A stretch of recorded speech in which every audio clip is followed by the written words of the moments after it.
So, welcome to our series, Sustainability is Better Business. Have you ever thrown away something and thought that there should be a better option? Is it necessary to keep producing waste alongside our value chain? Some people say it's not. Personally, I always love geometry, and my favorite shape is the circle. If you apply that idea to our economy, you'll end up with the concept of a circular economy, which is fundamentally different from the linear one we're used to. Patricia is one of Switzerland's biggest experts on the subject. She worked for the World Economic Forum on sustainability topics and is now tackling the role as Senior Partnership and Project Manager at WWF Switzerland. So let's deep dive into a resilient model who embraces our environmental challenges as a market opportunity. Dear guest, Patricia Matzdorf, with the latest developments, trends, and strategies for a circular economy in Switzerland. Patricia, the floor is yours.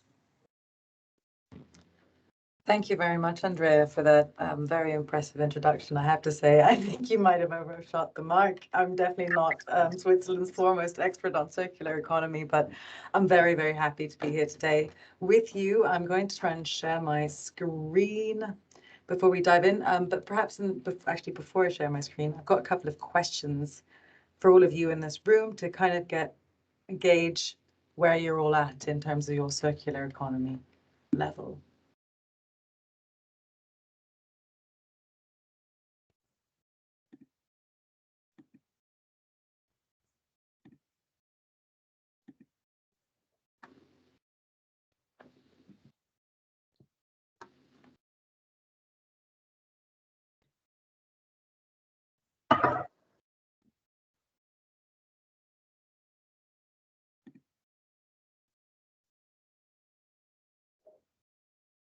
So Andrea, tell me when everyone's finished answering the questions, because I can't seem to see the poll. Yes, so some answers are coming in.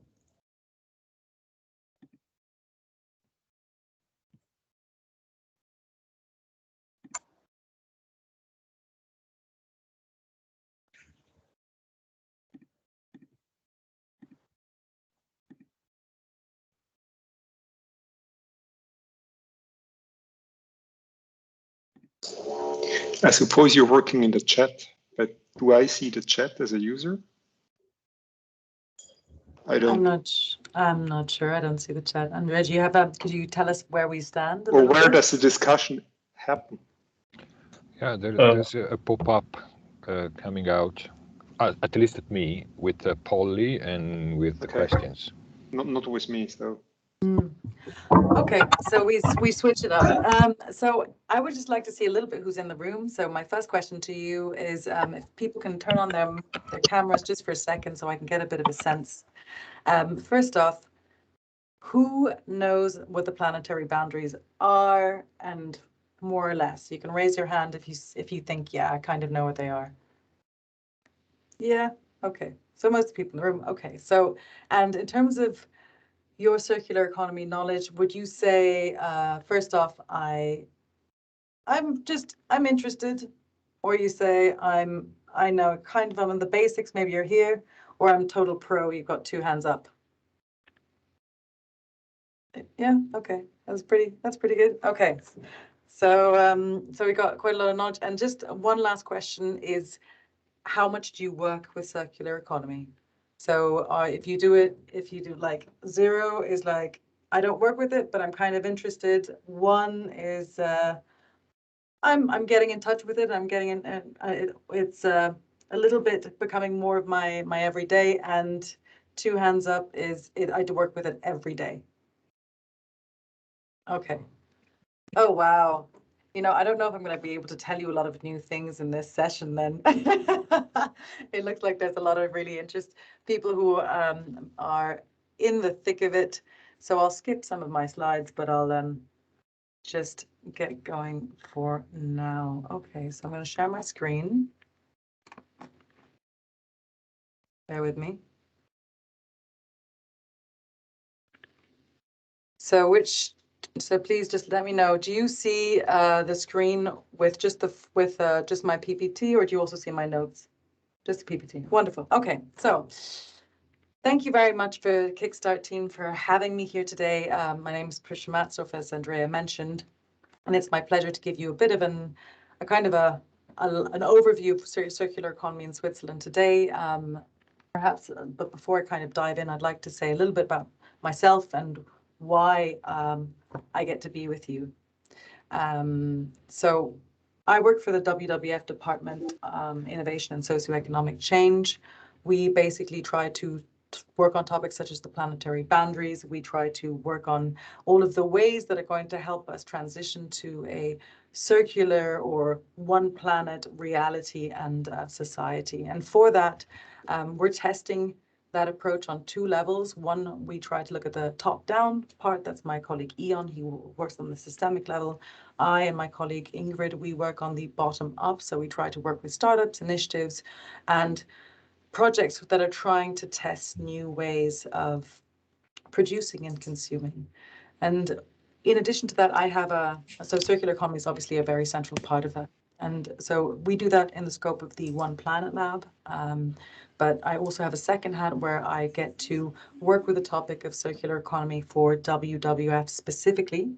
One thing that's very important is that WWF is still in its scoping phase with regards to circular economy. So that doesn't mean we don't have a concrete, apart from the One Planet Lab, we don't have a concrete offering that we are working with our partners with. So we're just testing what is the interest with our partners, where do we stand, and build also knowledge internally. Now, within that mandate, I was able to help co-coordinate along with my colleagues in PwC Switzerland, a white paper that was released now in 2020, and basically is an impulse paper around circular economy in Switzerland. I'll be building on this knowledge throughout the course of this presentation with more recent developments, particularly ones that I've been able to be in touch with through my role as on the board of a research program called TACKLE. It's from the ETH Zurich and the NFPR 73. I get to listen in and find out about really interesting research. I'll give you a bit of a heads up on what's coming next at the end of this presentation. And I'm also on the board of a new circular economy label from SQS. It's targeted for at SMEs. So with that, this is just a couple of words why I'm here with you today. So in global context, we all said you kind of know you know about the planetary boundaries. But just perhaps as just a reminder, a few stats. We are currently taking, making, and disposing 91% of our primary resources. That means that only, well, if you flip that statistic, the globe, or currently we are only 8.6% of those resources are being recycled or reused. Now, if you put that together with our global use of natural resources, we have a phenomenal appetite for resources. Since the 1970s, our consumption has more than tripled to an astounding 100 billion tons of primary material entering our economies every year. So we have a bit of a problem, obviously, that this very resource-intensive model is having a severe impact on our ecosystems, bringing us to the planetary boundaries. So these are the 9 planetary boundaries from the Stockholm Resilience Center, which outline the key boundaries, which, if crossed, they basically challenge or create an instability in all of our ecosystems and global material flows. Now, 4 of those have been crossed now, and just to kind of quickly highlight a few of those, we have, first off, is biodiversity integrity. Now, that's biodiversity overall. We are currently facing the 6th mass extinction and could witness up to 1 million species being wiped out by the end of the century. Now, just to put that in context, the 5th mass extinction was 65 million years ago when the dinosaurs were wiped out. So we're talking about a really significant loss of a species. Then the second boundary which have been crossed is land use change. That's largely due to deforestation, often caused by commodities such as farming of cocoa, palm oil, soy, and breeding of largely beef in the Amazon, all of those regions that are cutting down our precious forests. Then we also have the third boundary, which is nitrogen and phosphorus surpluses. Now that basically means that's largely due to how we have our commercial agriculture, how we farm, and the loss of air in the sweet water and our oceans. And the last but not least, this is the one that we have all heard about, which is essentially climate change. So that's the level of greenhouse gases that are in the atmosphere and are changing the way that we live today.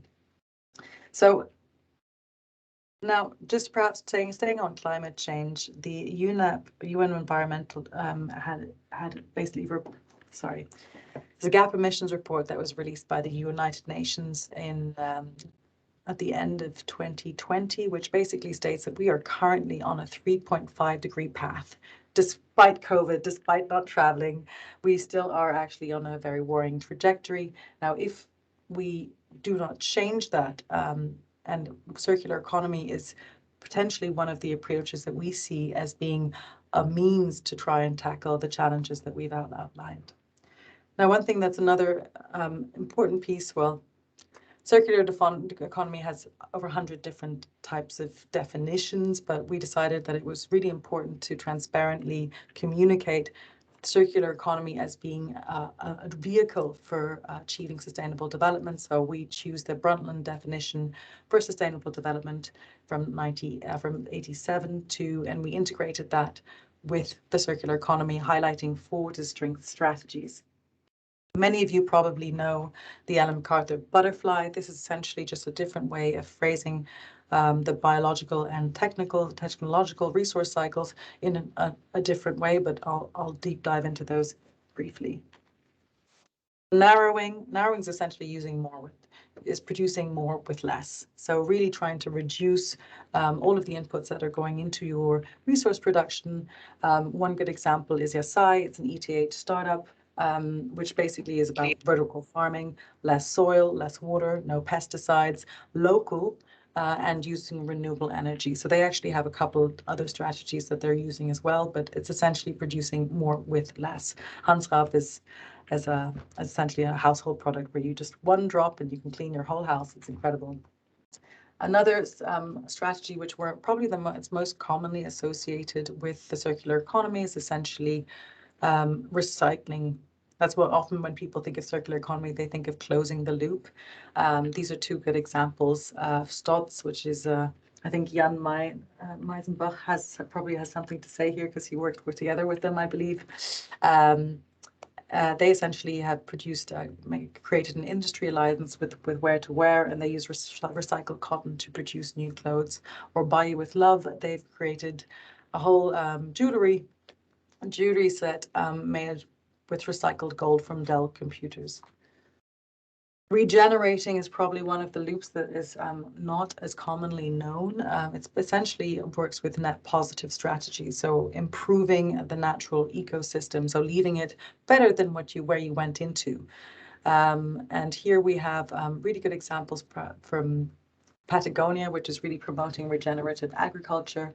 According to them, 25% of CO2 emissions are largely linked to how we deal with our soil. Whereas if we farm regeneratively, their claim is that we can keep a lot more CO2 in the soil. So that's one approach that's being promoted by Patagonia. An alternative approach, which we're starting to see in the building sector, is this picture of a planned building in London. It's called Cityscape. And what's interesting about this about the Cityscape is that it's due to store about, I'm just trying to find my several, I think it's like they have 400,000 plants which they plan to cover the building with, and they intend to store 8 tons or 800 tons of CO2 every year. So in a place like London, that's a significant amount. So slowing, and this is perhaps this priority strategy in our view, slowing is on the one hand extending the life cycle of different products.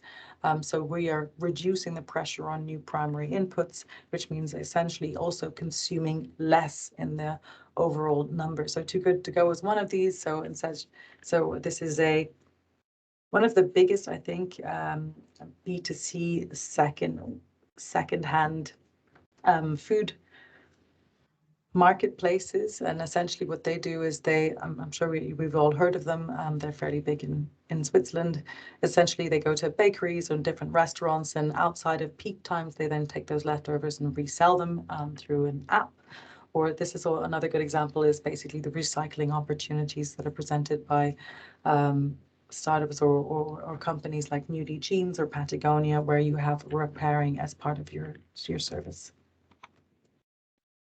So now I've done the basics. So now I kind of wanted to get into the deep dive into the Swiss relevant parts. So circular economy, from linearity to circularity. Why is the circular economy even relevant for Switzerland today? Well, so Switzerland has made a commitment to become climate neutral by 2050. The UN, there's a think tank called Circular Economy. They actually released in their circularity gap report of 2021, they basically stated that if we are able to apply circular strategies, we could shift from the 3.5-degree reality that the UNEP report that I mentioned earlier to being well below the 1.5-degree reality through using circular strategies. So that's a reduction of 39%. So this is also an important opportunity for Switzerland, given that they have set themselves their climate neutral target. But the opportunity is not only for Switzerland as a whole, but also for Swiss businesses. We can see on the one hand the opportunity to offset risks.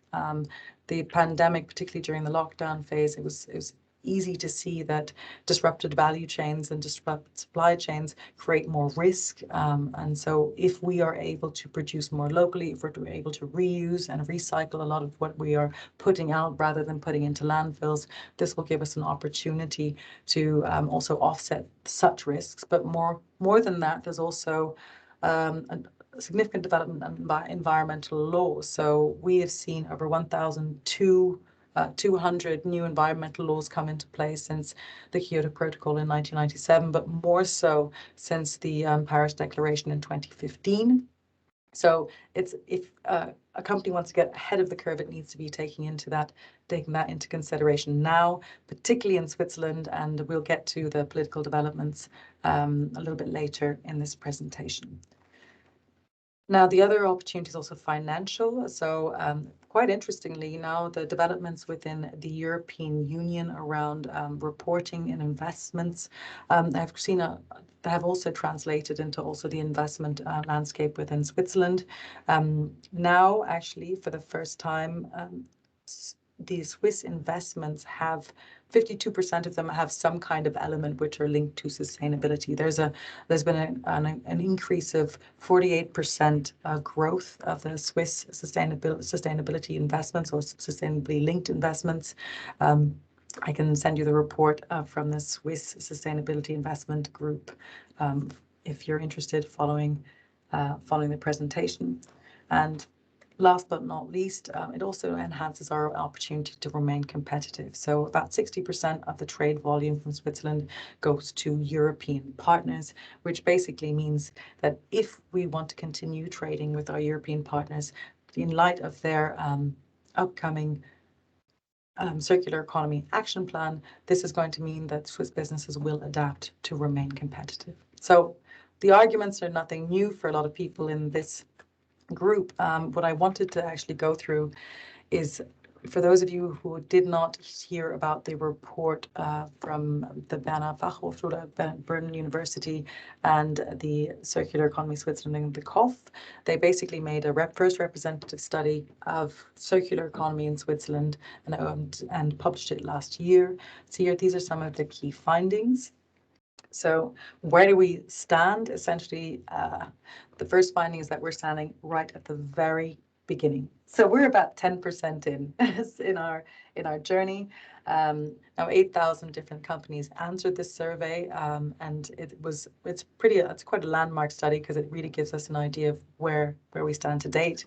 The first step to transitioning to a circular economy for these businesses is with the most conventional and most often seen loop. So this narrowing the loop is producing more efficiently, producing more with less. And a lot of the companies that are entering the transformation process towards a circular economy start here. Apparently, the transformation process is fairly standardized across the different stages, and the narrowing loop is the first one. You can see this in basically in examples like, producing with less inputs, reducing packaging. In some cases, a lot of the companies were increasing the length of time of their internal machines, so repairing them and thereby also extending loops and efficiency. The third point, which is quite interesting, is and it kind of confirms that we're right at the very beginning, is that 84% of the companies which are investing in any circular activities, the return on investment is not higher at this point, which means that the investment stage is much significantly higher than their circular activities return, which means that they have just started their journey. They haven't gotten to the stage where that return is coming back. Fourth point, which is quite interesting on where we stand today, is essentially the regional division of circular economy across Switzerland. We see the Mittelland, Zurich, and the northwestern regions of Switzerland are the most advanced in terms of their transformation process. The study wasn't clear whether they weren't sure how to explain that difference, but some of the suggestions were concentration of particular types of industries, some which are more energy incentives, others which aren't, or a clustering of particular industries which are perhaps more prone to circular approaches. Now, within the sample, what they found was there are a lot of also industries which have a flagship company, the ones that are leading the way. These are only 8% of the whole group. And they said, well, the four kind of characteristics that we find being the most prevalent in these leaders is that they have access to finance, they are researching and developing, and they are trying to innovate. They're digitized their system, and sustainability is an important aspect of their company strategy. So these prerequisites are actually ones that we see are also some of the challenges later on. In the next slide, I'll be presenting some of the challenges that I've found among the SMEs in this group. Now, policy challenges which will need to be strengthened are really strengthening the knowledge base and raising awareness for these SMEs to try and to move the needle and advance this transformation status. Perhaps just as a quick overview, what are the biggest challenges to implementing circular economy in Switzerland for SMEs here? As first and foremost, they stated, well, my product is just it's not suitable to be circular. And which basically means that a lot of the companies were saying, well, 37% of the companies were saying that they couldn't really reimagine their service as a circular one, which kind of shows that there is a lack of awareness of the different circular economy strategies and approaches which could offer a viable solution and alternative. The second is, we see at 28% said it was investment costs, so lack of financial resources to even invest in developing new approaches, new products which are more circular. And the last is technical know-how. So quite 27% were saying, okay, well, we don't even know how we would transition the production of what we currently have, whether it's, I'm just going to say something, going from standard agriculture to regenerative, or going from producing plastic bags to using bioplastics. There's a whole series. There's a lot of technical know-how which will need to be integrated to create new circular models. Because let's face it, this is an innovation process. Nobody has all the answers, and a lot of this is going to require us testing and finding new technologies and new approaches. Now, if you would like to hear more about the results of this study, the Tobias Stucki.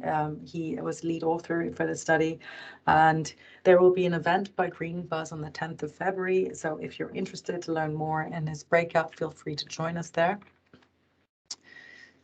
So now, looking at the circular economy and how do we compare to our neighbors?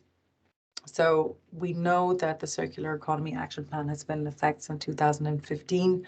It was recently reviewed in 2020. Now it's a combination of legislative and non-legislative measures, which essentially means it's a kind of a combination of basic standards and then encouraging components, incentivizing investment deals with the European Green Deal and opportunities to develop. So France, perhaps within that context, I'd like to just highlight a couple of the pioneers. France, the Netherlands, and Denmark are actually three of the front runners. What we can see is that France, for one, was the first country to create a law against waste. So waste. So just to make an example of that. So, for example, a big company like Burberry, which was called burning all of their items of clothes which are not sold, that's no longer possible because so they are by law not allowed to throw anything away. The company would do that to try and enable that their prices were kept artificially high. Now that's no longer possible. France has also included 50 other measures providing new obligations, prohibitions, and tools to promote the circular economy. Denmark, on the other hand, has got quite an innovative sharing economy strategy, which has been in effect since 2018.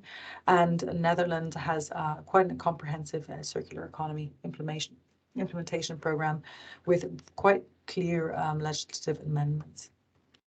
So just to kind of see where are we now, in this next year, the European Union will be, so you can see that there's a division on the one hand, legislative proposals, so companies making green claims or empowering consumers within the green transition.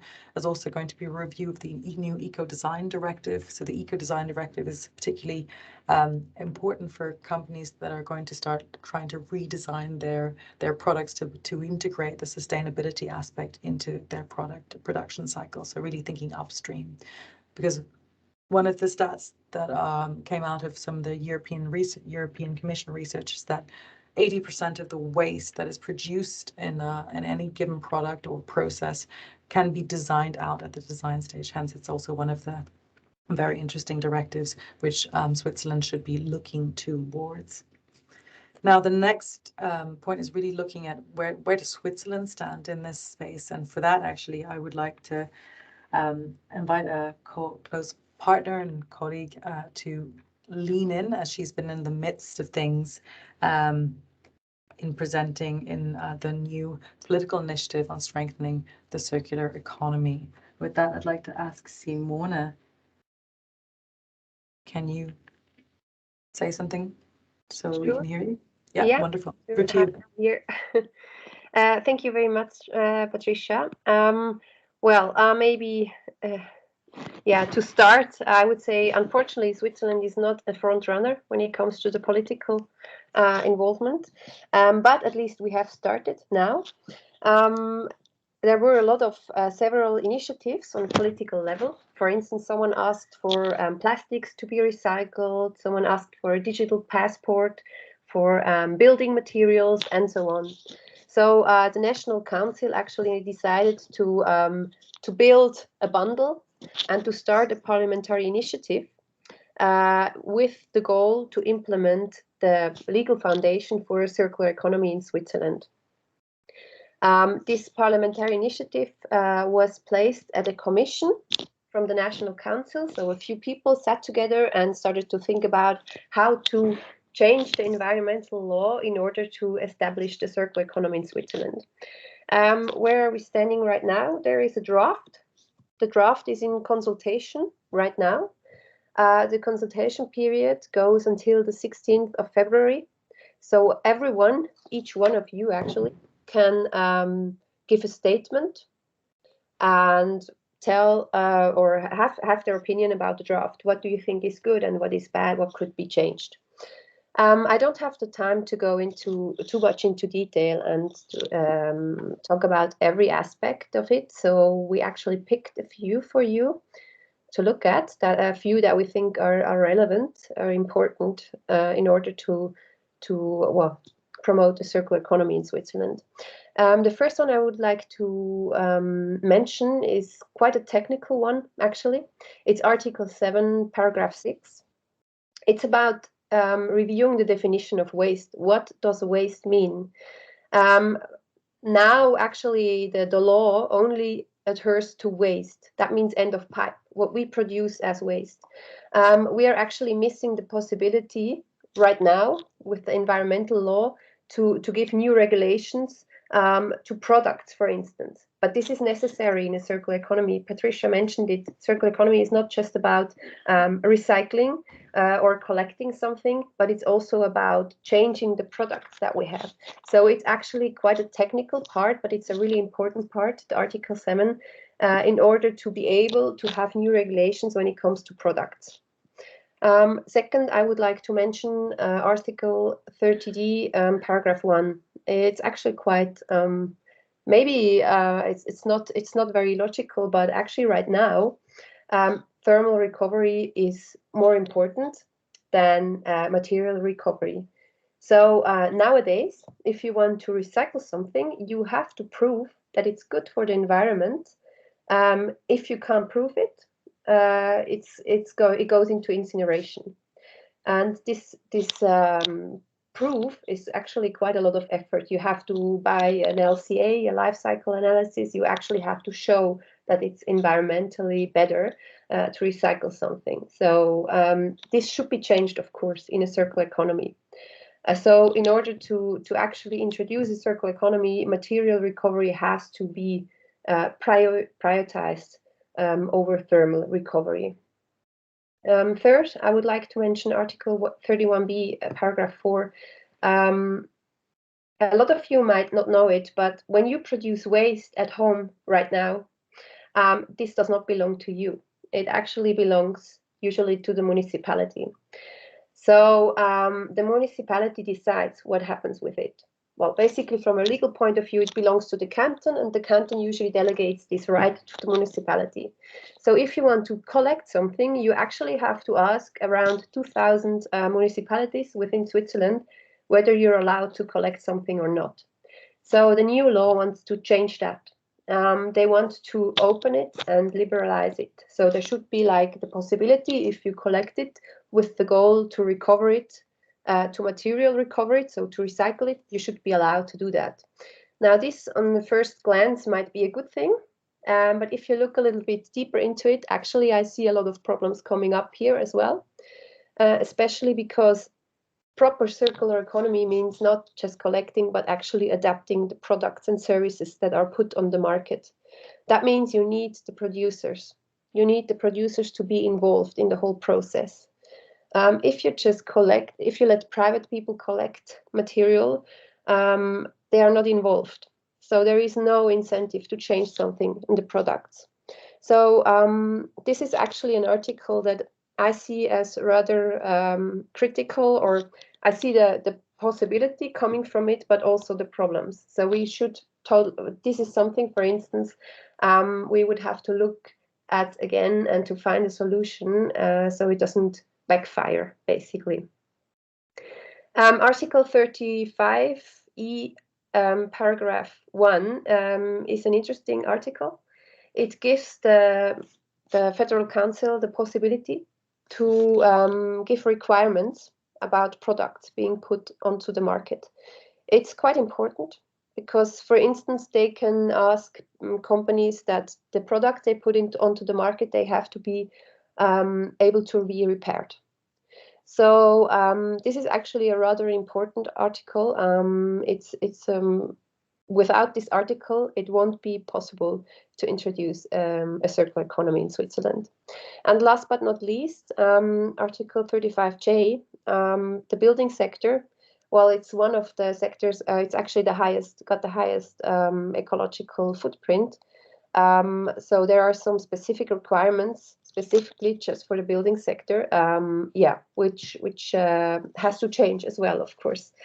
So all in all, I would say it's a good draft. It definitely lacks ambition from my point of view. There are a lot of could words where there could be should words. So a bit stronger. And all in all, what's lacking from my point of view is there is like a motivation for the market is missing to actually get together to find a solution for the product. And this is a missed opportunity, especially because we've seen it before. The EU actually paved the way, and Switzerland is not an island, so we will have to quickly follow. Yeah, that's it from the political environment. Thank you very much, Patricia. Thank you very much, Simona. And just a few words to Simona. She runs many projects on circular economy, and actually one of them was working on the plastics and packaging sector, and has been informing some of the production of the new law, if that's correct. Wonderful. So and just so now you've heard about the changes that are coming, and it's actually, I just wanted to kind of give a shout out to all of the organizations here who feel like they would like to support the amendments. There's two, that's the Umweltallianz, the Environmental Alliance, which has drafted a template for a political position drafted by Greenpeace on the Environmental Alliance to really make some specific adaptations relating to the integrating more circular principles into this new law. There's also another one from the Circular Economy Switzerland. It is a formal process, so if you would like to have your say, do make sure to download these, adapt them as the instructions suggest, or present your organization and have your say. The deadline for this process is the 16th of February, so you're welcome to join in. And I've spoken quite a lot. So what I want to now do is really just to leave you with two interesting studies that I wanted to say watch this space. One is I just had I think it was 2 weeks ago, I had a sneak preview of the last round of projects and studies that will be coming out of the Tackle research project. One of them is basically from Maya Wieprechtiger, she has analyzed 6 different industries in Switzerland and analyzed them based on what CO2 reduction potential they could have if they are brought together. So it's a really interesting study because it really shows, on one hand, what is the potential for Switzerland to achieve their CO2 goals. And the one thing that's also quite interesting about it is she compares it to carbon storage and capture technologies. So definitely watch that space. It's going to be quite interesting. Moreover, if you're interested in taking one further step in terms of circular economy, if you're interested in starting to certify SMEs, there's a new course that's linked to the circular economies label that's been brought up by the SQS. So if you're interested there's also a series of different seminars where you can build and it will extend your education and your role in enabling the circular economy in Switzerland.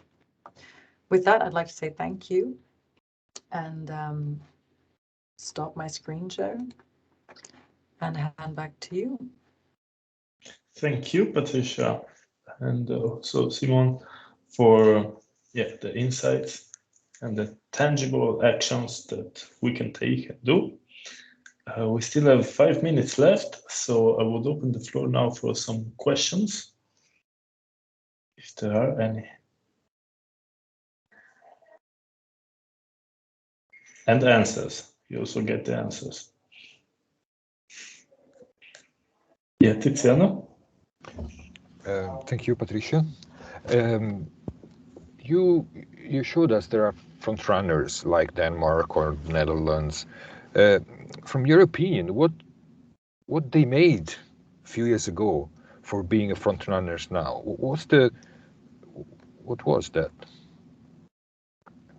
It's a good question. I think it's a combination on the one hand of there's a really interesting paper actually, which brings together the different circular economy strategies in Europe and showing whether they've approached it on a communal level, on a value chain level, on, you know. And I think what's quite defining is that there was an initiative from the state at large, either the community or a joint collaboration actor. And I think what's really essential is that you cannot be circular on your own. It's part of a system. So having the correct value network of actors across the whole value chain to buy in, I think it makes a significant difference. And I think it really helps actually, and that's why this this change in the environmental law is so important, is that the politics is there. The politics is there to support and create the enabling environment for these.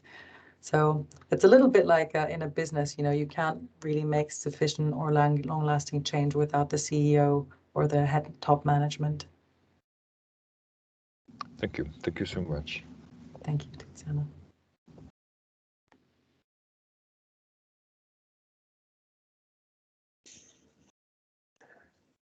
Maybe I have, yeah, please, Leah. Yes. Hi. I just wondered how, if there is a tool or information site where you can send people who has no basic knowledge about circular economy. Is there something where people or pupils, children, let's say, can start? Is there something you can recommend? I mean, I suppose I know that there's a lot of material now out there linked, but I don't know if it's at school level. That's a very good question. At school level, I'm not sure. But I know that on the one hand, there are a lot of online MOOCs. I know the Ellen MacArthur Foundation also has a lot of courses that they offer. There's also, perhaps what I can do is I can suggest make a list and send it to Andrea as a follow-up after the call. Would that be an option? This would be great. Yes, perfect. Thank you. With pleasure. Yes, thank you. We will publish it on our website. Leah, I see you're also raising your hand. Yes, thank you. I was wondering more on the company level, what do you see from the companies that are pushing most circularity? Is it really like at the strategy level, like a manager that is pushing it, or is it certain industries that are leading it? Like, do you see different groups? Well, I think it really depends if the company has circular economy at its core, or whether it's something that they're trying to strategically shift towards. And I think that from what I see is that on one hand, those that have circular economy at their core, it's an integral part of their business model, and so that's you kind of need to divide them up. And I don't know, Simona, you also work with a lot of business on your side. I don't know whether you have an opinion on which are the most common trends or differentiations between what's the difference, what makes the flagship. Yeah. I actually this is not very it's very subjective observation, but in my view it depends on the people. If you have a CEO who is committed and who it has to be on top management level, it has to be included into the strategy, and then something happens and something changes. I meet a lot of people on middle management level. They're trying to change something, but it just never goes all the way. And circular economy is, we saw it before, it's a systemic approach, and it needs to be done systemically, and therefore it needs top management priority.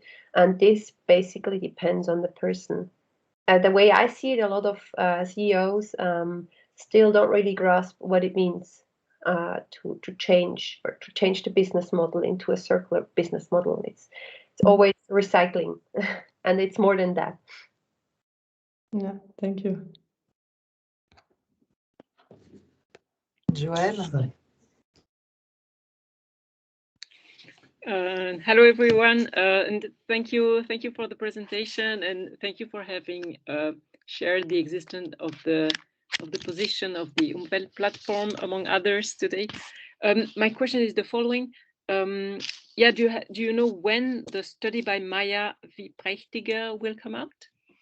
She said in a couple of weeks. Cool. So definitely should be a really interesting one. And she said she's happy for me to share that it will be coming out soon. Super. And one last question from the chat. What are your thoughts on the role of economic development in the global shift towards a circular economy? We know that the biggest waste producers at the moment are the poorest countries. So how you see these two interacting together? The role of economic development in less developed countries. Is that the question? I guess that's the question. I think that's a really interesting question because I'm not sure what it means in terms of waste, because to be honest, Switzerland is because we have a higher per capita income, we actually produce a lot more waste than the average person who is, say, he doesn't have the same financial means.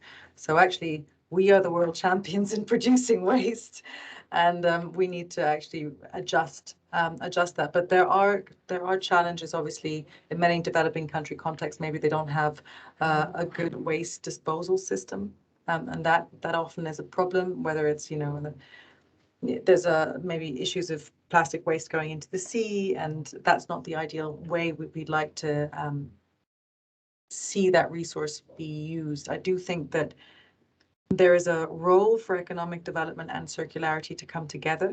I think particularly in economic developing country context, it's an opportunity also for leapfrogging. So leapfrogging on renewable energy technologies, on waste management technologies, and really trying to say, okay, well, maybe you don't need to do the same path for economic development as perhaps Europe did with his cutting down a lot of forests and using a lot of fossil fuels. Maybe you can get to the next stage and already be on the renewable path. So I think that there's a really important moment to bring these two together, so that the waste that's being produced actually is revalued and repurposed all around the globe. I'm not sure if that answered the question, but that's my perspective on it. Okay, super. And I see that we're a bit over time, so maybe we can end the session here. Patricia, thank you very much for taking the time to do this presentation and sharing your insight. Thank you also, Simon, for your input. And thanks everyone for joining us. Thank you, Andrea. Thank you, all of you. Thank you. Bye. All the best. Bye-bye. Take care. Bye-bye.